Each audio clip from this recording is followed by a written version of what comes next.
speaking of being shocked or not shocked, Charlie, did you reach a point at which you just sort of got used to the things that you were going to be asked to do, perhaps in the season 1 corpse-adjacent sex scene?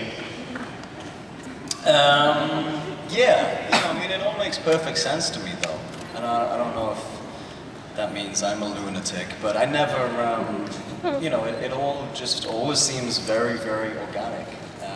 As kind of outlandish as some of the things that we end up doing are, it's always comes, I always feel like it's very, very rooted in the reality that Kurt's created for us. And I never feel, I have to stretch myself emotionally to get to some of those places that, Kurt wants us to get to as an actor, but I never have to stretch my mind to logic what we're actually doing. I mean, are these characters any harder to leave at the office than some other roles you've played, an undeclared or married with children or something like that? This is easier for me than those. I don't know why, but maybe I'm just a criminal at heart. I just really, I don't know, I really just dig what Kurt's doing, and really, I feel like it tracks from moment to moment beautifully, and I never really find myself questioning. There was some questioning to begin with, just to figure out exactly who this guy was, and once it was off on that journey, it really just kind of materializes in a nice way.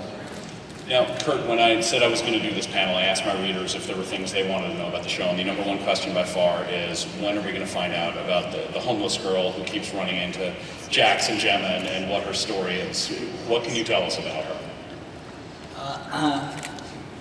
I'll tell you the same thing I tell the network every time they ask, is that she is who she is and she says what she says. That's all I got. That's enlightening. No. Okay, are the Sons going to go to Ireland this season in search of Abel? Yeah, I don't. We're playing 4 episodes that take place in Belfast, and I sort of put that information out a while back. And I don't want to give out too many details in terms of why we're there and what's going to happen while we're there, but. I always knew that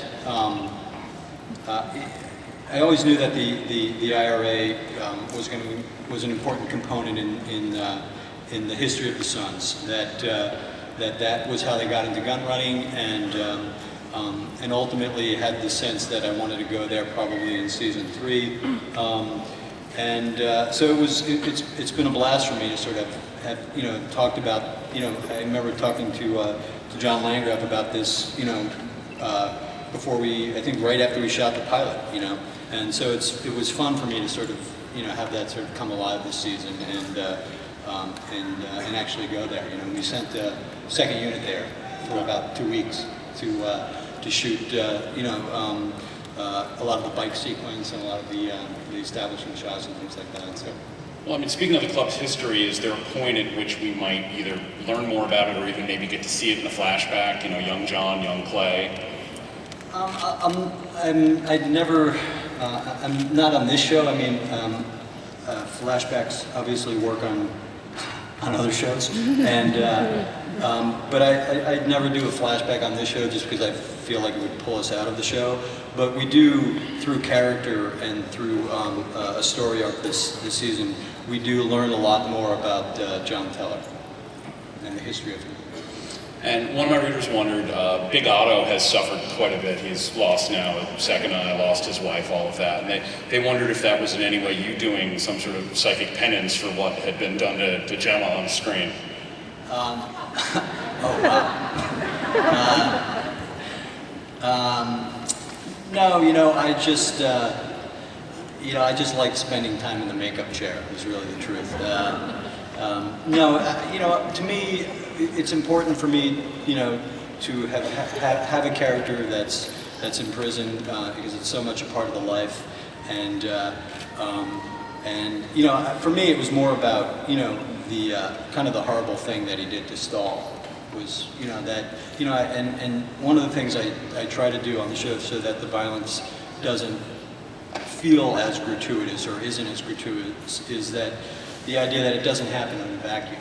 Like when you do bad shit to people, you know, consequences are bad shit's going to happen to you. So, and bad things have happened to others. Charlie and Ron, I'm wondering sort of how having learned to ride the bikes helps you connect with the characters, and as you've gotten better over time, has that maybe made you understand Jax and Clay a little bit more? Yes. It was funny though, I was just talking to somebody, they asked me how I kind of got into character every day for this guy. You know, on this show we shoot so many hours a day, and just constantly, and at the weekends preparing, you know, I worked out once, I usually average somewhere between 85 and 100 hours a week I work. So it's much more a question of trying to remember who I am than try to figure out who Jax is day to day, because I just live as him far more than I live as myself. And riding a bike is definitely a part of that. I mean, I got a bike last, when did we get our bikes? Last spring? No, we were still shooting, right? It must have been towards the end of the year. Like September? Yeah, somewhere September, something like that, and since then I put 6,500 miles on my bike and less than 100 miles on my car, so it's really become pretty much my exclusive mode of transportation. And getting on the bike every morning, I mean, I have a nice fast ride to work every day, and by the time I get there, I am Jax, you know? What about you, Kurt? I still like my Mercedes.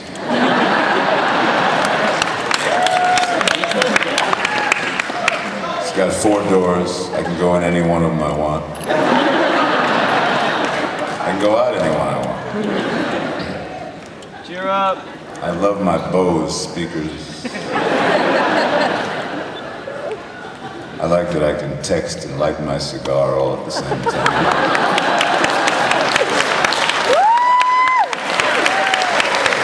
Well, I think we're just about ready for some audience questions if people want to line up, and while they're doing that, I'm just wondering, Kurt, one of the other big shocking things that happened at the end of the season is that Half-Sack, the prospect, is murdered. Will the club be getting a new prospect? Yeah, we bring on actually 3 prospects this season. Halfway through the season, we bring them in. Okay. So we're going to see a little bit more about how somebody... Yeah, I think, I mean, ultimately, I think what ended up happening with Johnny is that, you know, it was difficult for me to bring him in the loop in terms of stories, because as a prospect, he was outside, you know. And rather than bringing on a main character that's another prospect, you know, I hired these 3 great actors, and you know, it's a much smaller. They're used much more sparingly, yeah. But I do think you get a sense of more having the 3 of them. You get a sense of what it's like to be a prospect, and it's not a fun journey. Okay. So do we have some audience questions? Yep. So, last season, Darth Sobel got away from the rebels, Gemma took off to find Yoda, and Abel got taken away by the Irish Boba Fett. Was Empire Strikes Back at all an influence in season 2? We must be at Comic-Con. It was obviously an influence on you. It's time to go home. I just want to say this is my first time here, and I'm so excited to see this many people in the seats.